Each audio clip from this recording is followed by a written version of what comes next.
শ্রীমদ্ ভগবদ্গীতা অনুবাদ স্বামী রামসুখ দাস 18তম অধ্যায়ের 58তম শ্লোক। মচ্চিত্তঃ সর্বদুর্গাণি মৎপ্রসাদাৎ তরিষ্যসি অথ চেতে তমহংকারান্ন স্রস্যসি বিনঙ্গস্যসি।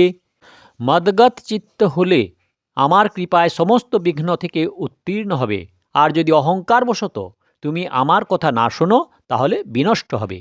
ব্যাখ্যা: মচ্চিত্ত সর্বদুর্গাণি মত প্রসাদাৎ তরিষ্যসি। ভগবান বলেছেন যে মদগত চিত্ত হলে আমার কৃপায় সমস্ত বাধা বিঘ্ন, শোক দুঃখাদি তুমি অতিক্রম করবে, অর্থাৎ এইগুলি থেকে উদ্ধার পাওয়ার জন্য তোমাকে কোনো কষ্ট করতে হবে না। ভগবত ভক্ত তার সমস্ত কর্ম ভগবানে অর্পণ করেন, নিজেও ভগবানে সমর্পিত হন। সমত্বের আশ্রয় নিয়ে সাংসারিক সংযোগজনিত লোভ থেকে সর্বতভাবে বিমুখ হন এবং ভগবানের সঙ্গে অটল সম্পর্ক স্থাপন করেন। এইসব হলেও প্রকৃত তত্ত্বপ্রাপ্তিতে যদি কিছু অভাব থেকে যায় বা সাধারণ লোকের থেকে নিজের মধ্যে কোনো বিশেষ ভাব দেখে অহংকার জন্মায় অথবা এইরূপ কোনো সূক্ষ্ম দোষ থেকে যায়, তাহলে সেই দোষগুলি দূর করার দায়িত্ব সাধকের উপর থাকে না। সেই দোষগুলি, বাধা বিঘ্নগুলি দূর করার পূর্ণ দায়িত্ব ভগবানের হয়ে যায়। তাই ভগবান বলেছেন মত প্রসাদাৎ তরিষ্যসি, অর্থাৎ আমার কৃপায় সমস্ত বাধা বিঘ্ন উত্তীর্ণ হবে। এর তাৎপর্য হলো যে ভক্ত নিজে যতটা বোঝেন সেইরূপ সাবধানতা সহকারে কাজ করবেন, পরে যতটুকু অভাব থাকবে তা ভগবানের কৃপায় পূর্ণ হয়ে যাবে। মানুষের যদি কোনো অপরাধ হয়ে থাকে তবে তা হল জগৎ সংসারের সঙ্গে সম্পর্ক স্থাপন করে ভগবানে বিমুখ হওয়া। তাই সেই অপরাধ দূর করার জন্য তার নিজে জগৎ সংসারের সঙ্গে সম্পর্ক ছেদ করে ভগবানের সম্মুখীন হতে হয়। তারপর যেটুকু অভাব থাকে ভগবানের কৃপায় তা পূর্ণ হয়ে যায়। এবারে সব কাজ ভগবান করবেন। তাৎপর্য হলো যে ভগবত কৃপা প্রাপ্ত করার বাধা ছিল সংসারের সঙ্গে সম্পর্ক স্থাপন করে ভগবানে বিমুখ হওয়া। সেই বাধা দূর হলে ভগবান নিজেই তাকে পূর্ণতা পাইয়ে দেন।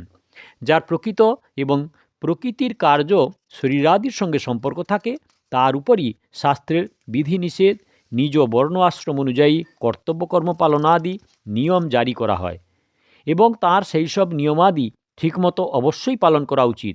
কারণ প্রকৃতি এবং প্রকৃতির কার্য শরীরের সম্পর্ক ধরেই পাপ পুণ্য হয় এবং তার ফল হিসাবে সুখ দুঃখ ভোগ করতে হয়। তাই তার উপর শাস্ত্রীয় নিয়ম ও মর্যাদা বিশেষভাবে প্রযোজ্য হয়।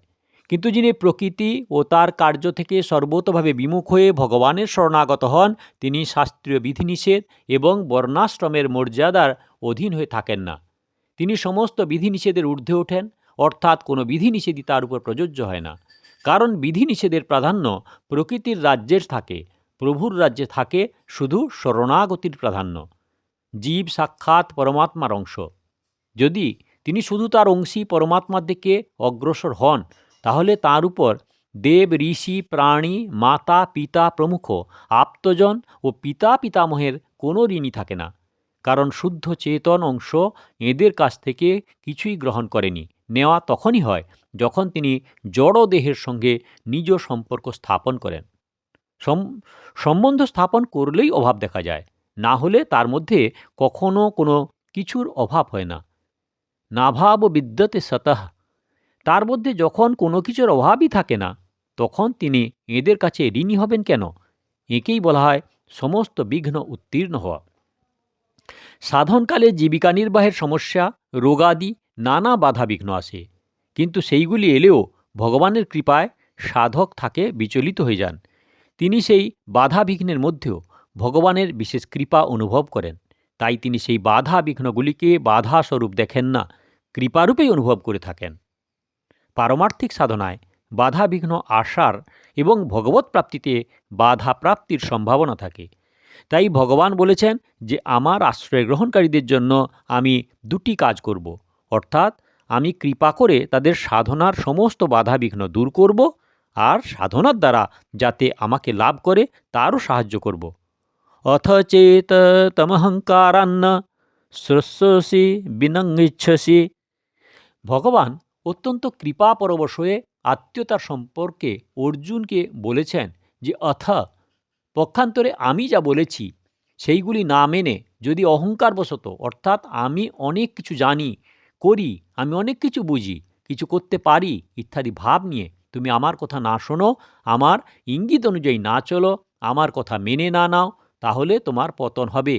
বিনাংচ্ছসি, যদিও অর্জুনের পক্ষে ভগবানের কথা না শোনা বা মেনে না নেওয়া অসম্ভব ছিল, তা সত্ত্বেও ভগবান বলেছেন যে চেত, যদি তুমি আমার কথা না শোনো তাহলে তোমার পতন হবে। অর্থাৎ যদি তুমি অজ্ঞতা বোধে, অর্থাৎ না জেনে আমার কথা না শোনো বা ভুল করে না শোনো, তবে তা ক্ষমা করা যায়। কিন্তু অহংকারবশত যদি না শোনো তবে তোমার পতন হবে। কারণ অহংকারবশত আমার কথা না শুনলে তোমার অহংভাব বৃদ্ধি পাবে, যা আসুরি সম্পদের মূল। প্রথমে 4র্থ অধ্যায়ে ভগবান শ্রীমুখে বলেছেন যে তুমি আমার ভক্ত ও প্রিয় সখা, ভক্ত হোসি মে সখা চেতি। এবং তারপর 9ম অধ্যায়ে তিনি বলেছেন, হে অর্জুন, তুমি প্রতিজ্ঞাপূর্বক জেনো যে আমার ভক্তের পতন হয় না।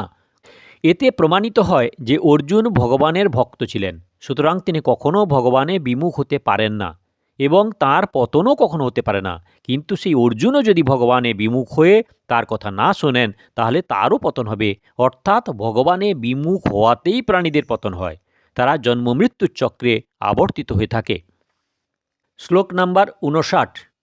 यदहङ्कारमश्रित्य न यत्स इति मन्यसे मथैष ব্যবসায়স্তে প্রকৃতিস্থাং নিয়চ্ছতি।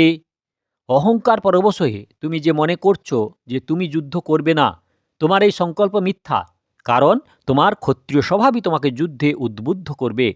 ব্যাখ্যা: যদহংকারমাশ্রিত্য, প্রকৃতি থেকে মহত্তত্ত্ব এবং মহত্তত্ত্ব থেকে অহংকার উৎপন্ন হয়েছে।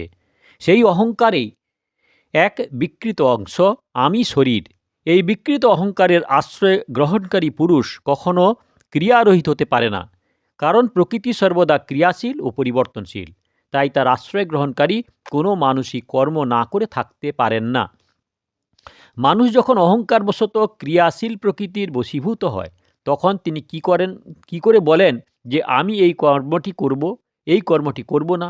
অর্থাৎ প্রকৃতির বশ হয়ে মানুষ করা ও না করা এই দুয়ের থেকেই মুক্তি পান না। কারণ প্রকৃতির দ্বারা বশীভূত মানুষের কিছু করার ও কর্ম, আর না করাও কর্ম। কিন্তু মানুষ যখন প্রকৃতির বশে থাকে না, নির্লিপ্তভাবে থাকেন, যা তার প্রকৃত স্বরূপ, তখন তার ক্ষেত্রে করা এবং না করার কথা প্রযোজ্য হয় না। তাৎপর্য হলেই যে প্রকৃতির সঙ্গে সম্পর্ক স্থাপন করলে কর্ম না করে থাকা সম্ভব নয়। কিন্তু যিনি প্রকৃতির সঙ্গে সম্বন্ধ ছেদ করেছেন বা সর্বতভাবে ভগবানের শরণাগত হয়েছেন, তিনি কর্ম করতে বাধ্য থাকেন না। ন যৎস ইতি মন্যসে। দ্বিতীয় অধ্যায়ে অর্জুন ভগবানের শরণাগত হয়ে শিক্ষা চাইছিলেন। শিষ্যস্তেহং সাসি মাং তাং প্রপন্নম। এবং তারপর অর্জুন স্পষ্ট ভাষায় জানিয়ে দিলেন যে আমি যুদ্ধ করব না। ন যৎসে। ভগবানের এই কথাটি মনঃপূত হয়নি। ভগবান মনে মনে ভাবছেন যে এ তো আমার শরণাগত হয়েছিল, আর আমি কিছু বলার আগেই বলে কিনা আমি যুদ্ধ করব না, তাহলে এটা কি আমার শরণাগতি? এ তো অহংকারের শরণাগতি হলো। কারণ প্রকৃত শরণাগত ব্যক্তি আমি এটা করব ওটা করব না বলে না। ভগবানের শরণাগত হলে তিনি যেমন করাবেন তেমনিই করতে হবে। সেই কথা ভেবেই ভগবান মুচকি হাসলেন। কিন্তু অর্জুনের উপর তার অত্যাধিক কৃপা ও স্নেহ থাকায় তিনি উপদেশ দিতে শুরু করেন। নচেত তখনই তিনি বলে দিতেন, যেমন খুশি তেমন করো, যথেচ্ছসি তথা কুরু।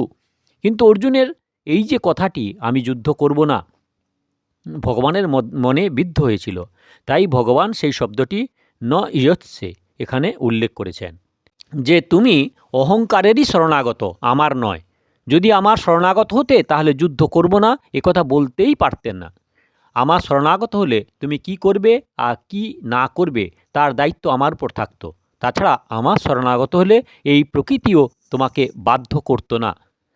ত্রিগুণময়ী মায়া বা প্রকৃতি তাকেই বাধ্য করে যে আমার শরণাগত হয়নি।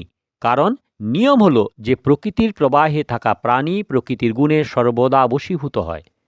একটি অত্যন্ত সত্য কথা হলো যে মানুষ যেসব প্রকৃত পদার্থকে নিজের বলে মনে করে, সে সেই পদার্থগুলির অধীন হয়ে যায়। সে ভ্রমবশত মনে করে যে সেইগুলির মালিক, কিন্তু আসলে সে ওঠে সেগুলির দাস। কিন্তু সেইগুলিকে নিজের বলে মনে করে না, তার বশ হয় না। তাই মানুষের কোনো প্রকৃত পদার্থকেই নিজের মনে করা উচিত নয়, কারণ সেইগুলি প্রকৃতই নিজস্বই নয়, ভগবানই বাস্তবে আপন। ভগবানকে নিজের বলে মনে করলে মানুষের অধীনতা চিরকালের মতো দূর হয়। তাৎপর্য হল যে মানুষ পদার্থ এবং ক্রিয়াগুলিকে নিজের বলে মনে করলে সর্বতোভাবে অধীন হয়ে যায়, আর ভগবানকে নিজের মনে করলে অনন্যভাবে শরণাগত হলে সর্বতোভাবে স্বাধীন হয়ে যায়। প্রভু শরণাগত হলে পরাধীনতার লেশ থাকে না। শরণাগতির এই মহিমা। কিন্তু যিনি প্রভু শরণাগত না হয়ে অহংকারের শরণ নেন, তিনি মৃত্যুর দিকে সংসার পথে প্রবাহিত হন। নিবর্তন্তে মৃত্যু সংসার বর্তমনি। এই ব্যাপারে সতর্ক করে ভগবান অর্জুনকে বলেছেন যে তুমি যে বলছো যুদ্ধ করবে না, তোমার সেই কথা চলবে না। তোমাকে ক্ষত্রিয় প্রকৃতির বশীভূত হয়ে যুদ্ধ করতেই হবে। মিথ্যৈষ ব্যবসায়ন্তে। ব্যবসায় অর্থাৎ সংকল্প দুই প্রকারের, বাস্তবিক ও অবাস্তবিক। পরমাত্মার সঙ্গে যে নিত্য সম্পর্ক, তাকে সংকল্প করা বাস্তবিক, আর প্রকৃতির সঙ্গে মিলে প্রকৃত পদার্থের যে সংকল্প করা তা অবাস্তবিক। যে সংকল্প পরমাত্মাকে ধরে হয় তাকে স্বস্বরূপের প্রাধান্য থাকে, আর যে সংকল্প প্রকৃতিকে নিয়ে হয় তাতে নিজের হৃদয়ের প্রাধান্য থাকে। তাই ভগবান এখানে অর্জুনকে বলেছেন যে তুমি যে অহংকারে অর্থাৎ প্রকৃতির আশ্রয় নিয়ে বলছো যে তুমি যুদ্ধ করবে না, তোমার এই ক্ষত্রিয় প্রকৃতির বিরুদ্ধ সংকল্প অবাস্তবিক অর্থাৎ মিথ্যা। আশ্রয় একমাত্র পরমাত্মারই গ্রহণ করা উচিত, প্রকৃতি অথবা প্রকৃতির কার্যজগতের নয়। প্রাণী যদি সঠিকভাবে জেনে যায় আমি শুধু পরমাত্মারই এবং আমার তাকে লক্ষ্য করেই চলতে হবে, তাহলে তার এই সংকল্প বাস্তব অর্থাৎ সত্য, নিত্য।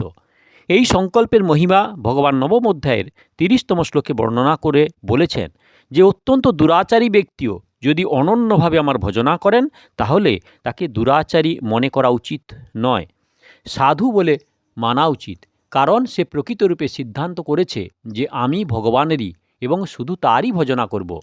প্রকৃতিস্থাং নিয়চ্ছাতে।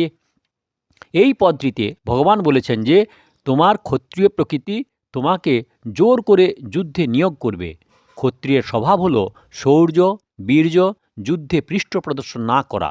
তাই ধর্মযুদ্ধ উপস্থিত হলে তুমি যুদ্ধ না করে থাকতে পারবে না। সম্বন্ধ। আগের শ্লোকে ভগবান অর্জুনকে বলেছেন যে প্রকৃতি তোমাকে কর্মে নিয়োগ করবে। পরবর্তী শ্লোকে তারই বিশ্লেষণ করেছেন।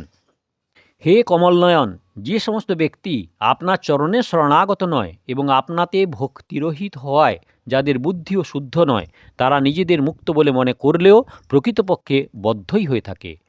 তারা যদি কষ্ট স্বীকার করে সাধনার দ্বারা উচ্চপদে আরোহণও করে, তবুও তাদের পতন হয়ে থাকে। এ হলো 18তম অধ্যায়ের শ্লোক নাম্বার 58-59। দয়া করে সাবস্ক্রাইব করবেন, লাইক করবেন, শেয়ার করবেন। আর সাধকগণ সাধক সঞ্জীবনী শ্রীমদ্ ভগবদ্গীতার শুরু থেকে শুনতে হলে কাকন বাসুতে ক্লিক করে ভিডিও দেখুন, আর আগের ভিডিওর জন্য দয়া করে অপেক্ষা করুন।